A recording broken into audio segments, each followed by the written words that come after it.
ദൈവത്തോടിരിക്കുന്ന മനുഷ്യൻ വിവേകഹീനനായി തീരുന്ന ഒരു അനുഭവം വരുവാനുള്ള കാരണം അവന്റെ പാപത്തിന്റെ പ്രവൃത്തികൾ അവന്റെ ശക്തിപ്പെടുന്നു എന്നുള്ളതാണ്. അപ്പോൾ ഈ പാപത്തെ ജയിക്കുവാൻ മനുഷ്യൻ ഇന്ന് വരെ കഴിയുന്നില്ല. പാപത്തിന്റെ പരിണിത ഫലങ്ങളാണ് നാം ഇന്ന് കാണുന്ന അസമാനത ഇല്ലെങ്കിൽ സമാധാനമില്ലായ്മ എന്നുള്ളത്. ഈ സമാധാനമില്ലായ്മയെ എന്നേക്കുമായി ഇല്ലാതാക്കുവാൻ ഇല്ലെങ്കിൽ സമാധാനത്തെ നൽകുവാൻ കഴിയുന്ന ഒരു സന്ദേശവുമായിട്ടാണ് ഇന്ന് പകൽക്കാലം ഈ പ്രിയ ദേശത്തിലേക്ക് ഞങ്ങൾ കടന്നു വന്നിരിക്കുന്നത്. അത് മറ്റു ആരുടെയും സന്ദേശമല്ല, നസറേയനാകുന്ന യേശു ക്രിസ്തുവിന്റെ സന്ദേശം അത്രേ. മറ്റൊരുത്തരിലും രക്ഷയില്ല. നാം രക്ഷിക്കപ്പെടുവാൻ ആകാശത്തിന്റെ കീഴിൽ മനുഷ്യരുടെ നൽകപ്പെട്ട ഒരേ ഒരു നാമം, അത് യേശു ക്രിസ്തുവിന്റെ നാമമാണ്. ഈ ലോകത്തിലേക്ക് കർത്താവായ യേശു ക്രിസ്തു 2000 വർഷങ്ങൾക്ക് മുമ്പ് കടന്നു വരുവാനിടയായി. കർത്താവ് ഇങ്ങനെ വിളിച്ചു പറഞ്ഞു, ഞാൻ നിങ്ങൾക്ക് സമാധാനം നൽകിച്ചു പോകുന്നു. ലോകം തരുന്നത് പോലെയല്ല. ലോകം തരുന്ന സമാധാനം താൽക്കാലികമാണ്. ഈ ലോകം കൊണ്ട്, ഈ ലോകത്തിലെ ജീവിതം കൊണ്ട് തീരുന്നതാണ്. ജനനം എന്ന 3 അക്ഷരം കൊണ്ട് ഇല്ലെങ്കിൽ 3 വേർഡ് കൊണ്ട് തുടങ്ങുന്ന ആ അനുഭവം പിന്നീട് ജീവിതം എന്ന 3 അനുഭവത്തിൽ നാം തുടരുന്നു. 3 അക്ഷരമെന്ന മരണം കൊണ്ട് നാം അവസാനിക്കുന്നു. ഇങ്ങനെയാണ് ഒരു മനുഷ്യന്റെ ജീവിതത്തിൽ തുടർന്ന് നമുക്ക് കാണുവാൻ കഴിയുന്നത്.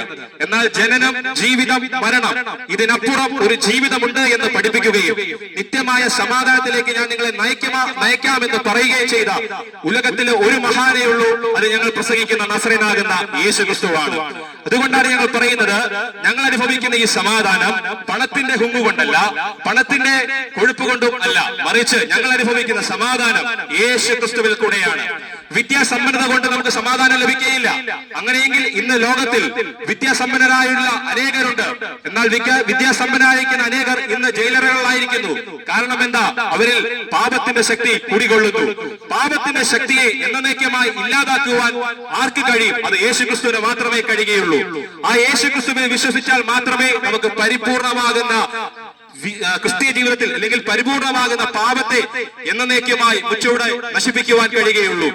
കർത്താവാകുന്ന യേശു ക്രിസ്തു ഈ ലോകത്തിൽ വന്നത് നമ്മെ രക്ഷിപ്പാനാ. എന്തിൽ നിന്ന് രക്ഷിപ്പാൻ? പാപത്തിൽ നിന്ന് രക്ഷിപ്പാൻ. പാപത്തിന്റെ ശമ്പളം മരണമത്രേ എന്ന് വേദപുസ്തകം നമ്മെ പഠിപ്പിക്കുന്നു. വിശുദ്ധ ബൈബിൾ ഇങ്ങനെ പറയുന്നു, പാപത്തിന്റെ ശമ്പളം മരണമത്രേ. പാപത്തിന്റെ ശമ്പളമാകുന്ന മരണത്തെ ആര് ഏറ്റെടുക്കും? അത് കർത്താവായ യേശു ക്രിസ്തു 2000 വർഷങ്ങൾക്ക് മുമ്പ് ഏറ്റെടുക്കുവാനിടയായി. ആ ക്രൂശ് മരണത്തിൽ കൂടി സകലർക്കും പാപത്തിൽ നിന്നുള്ള വിമോചനം യേശു ക്രിസ്തു നൽകുവാനിടയായി. അതുകൊണ്ടാ ബൈബിൾ ഇങ്ങനെ പറയുന്നത്, തന്റെ ഏകജാതനായ പുത്രനിൽ വിശ്വസിക്കുന്ന ഏവനും നശിച്ചു പോകാതെ നിത്യജീവൻ പ്രാപിക്കേണ്ടതിന് ദൈവം അവനെ നൽകുവാൻ തക്കവണ്ണം ലോകത്തെ സ്നേഹിച്ചു. അതേ പ്രിയരെ, ദൈവം ഒരുക്കിയ രക്ഷാകരമാകുന്ന മാർഗമത്രേ യേശു ക്രിസ്തു എന്നുള്ളത്. പാപത്തിൽ നിന്നും ശാപത്തിൽ നിന്നും രോഗത്തിൽ നിന്നും നിങ്ങൾക്ക് മുക്തി നൽകുവാൻ കഴിയുന്ന ഒരുവനത്രേ യേശു ക്രിസ്തു. ആകയാൽ ആ യേശു ക്രിസ്തുവിൽ വിശ്വസിക്കുവാൻ നിങ്ങളെ ഞാൻ ആഹ്വാനം ചെയ്യുകയാണ്. ഹല്ലേലൂയ.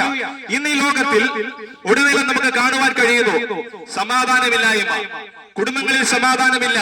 കുടുംബത്തിൽ സമാധാനമില്ലാതെയാകുമ്പോൾ അവിടുത്തെ ഗൃഹനാഥൻ മദ്യത്തിലും മയക്കമരുന്നിനും ഇല്ലെങ്കിൽ മറ്റ് ഇതര ദുശീലങ്ങളിലേക്ക് പോകുവാനിടയാകുന്നു. എവിടെ സമാധാനം ലഭിക്കും? ഭാര്യ ഭർത്തൃ ബന്ധത്തിൽ ഇന്ന് സമാധാനമില്ല. അപ്പനമ്മ മക്കൾ ഇടയിൽ ഇന്ന് സമാധാനമില്ല. എപ്പോഴും ആക്രോശിച്ചുകൊണ്ട് പെരുമാറുന്ന അപ്പൻ, എപ്പോഴും സമാധാനമില്ലാത്ത അനുഭവത്തോട് പെരുമാറുന്ന അമ്മ, ഇങ്ങനെ കുടുംബങ്ങളിൽ സമാധാനമില്ലാത്ത ഒരു അന്തരീക്ഷം. ഇതിന്റെയൊക്കെ നടുവിൽ സമാധാനത്തെ നൽകുവാൻ ഒരുവന് മാത്രമേ കഴിയുകയുള്ളൂ. അത് നസറേയനാകുന്ന യേശു ക്രിസ്തു അത്രേ. ആകയാൽ ആ യേശു ക്രിസ്തുവിലേക്ക് ഞാൻ നിങ്ങളെ ക്ഷണിക്കുകയാണ്. ഞങ്ങളുടെ അനുഭവമാണ് ഞങ്ങളിവിടെ വിളിച്ചു പറയുന്നത്. പണത്തിനോ വിദ്യാസമ്പന്നതയ്ക്കോ അറിവിനോ സാമൂഹ്യമാകുന്ന സേവനങ്ങൾക്കോ നമുക്ക് സമാധാനം നൽകുവാൻ കഴിയാതിരിക്കുമ്പോൾ യേശു ക്രിസ്തുവിലുള്ള രക്ഷാമാർഗമാകുന്ന സന്ദേശത്തിലൂടെ അവനിൽ വിശ്വസിക്കുന്നത് പോലും നമുക്ക് സമാധാനം ലഭിക്കുമെന്ന് വിശുദ്ധ ബൈബിൾ നമ്മെ പഠിപ്പിക്കുന്നു.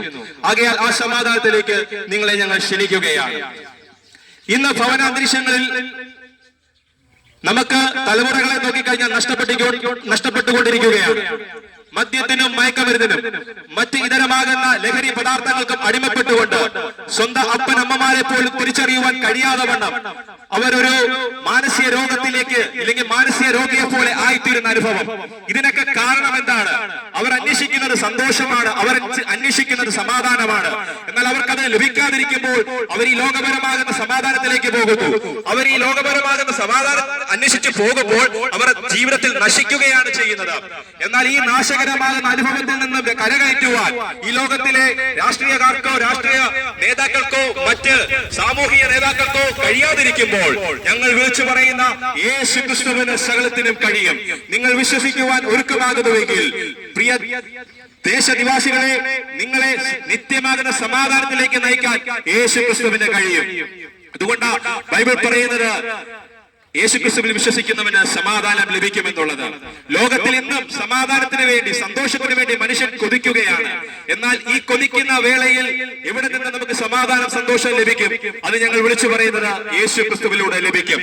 യേശുക്രിസ്തുവിലൂടെ ഈ ലോകത്തിൽ മാത്രമാണോ നമുക്ക് സമാധാനം ലഭിക്കുന്നത്? അല്ല, മറിച്ച് മരണം കൊണ്ട് അവസാനിക്കുമെന്ന് ഞാൻ മുന്നേ പറഞ്ഞല്ലോ.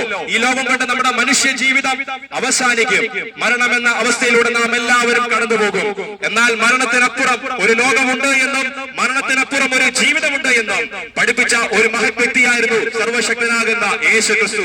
ആ യേശുക്രിസ്തു ഇങ്ങനെ പറഞ്ഞു, മരണത്തിനപ്പുറവും ജീവിതമുണ്ട്. യേശു പറഞ്ഞു, എന്നിൽ വിശ്വസിപ്പീൻ, എങ്കിൽ മരിച്ചാലും നിങ്ങൾ ജീവിക്കും.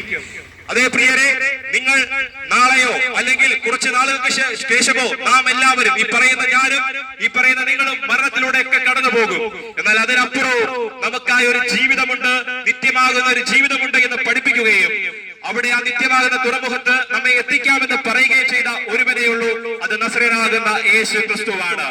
അവൻ മരിച്ചു, അടക്കപ്പെട്ടു, ഉയർത്തെഴുന്നേറ്റു, ഇന്നും ജീവിക്കുന്നു. ജീവിക്കുന്ന കർത്താവായ യേശു ക്രിസ്തു തന്നെ പറയുന്നു, ഞാൻ തന്നെ പുനരുത്ഥാനവും ജീവനുമാകുന്നു, എന്നിൽ വിശ്വസിക്കുന്നവൻ മരിച്ചാലും ജീവിക്കും. പ്രിയ ദേശനിവാസികളെ, ഈ മരണം കൊണ്ട്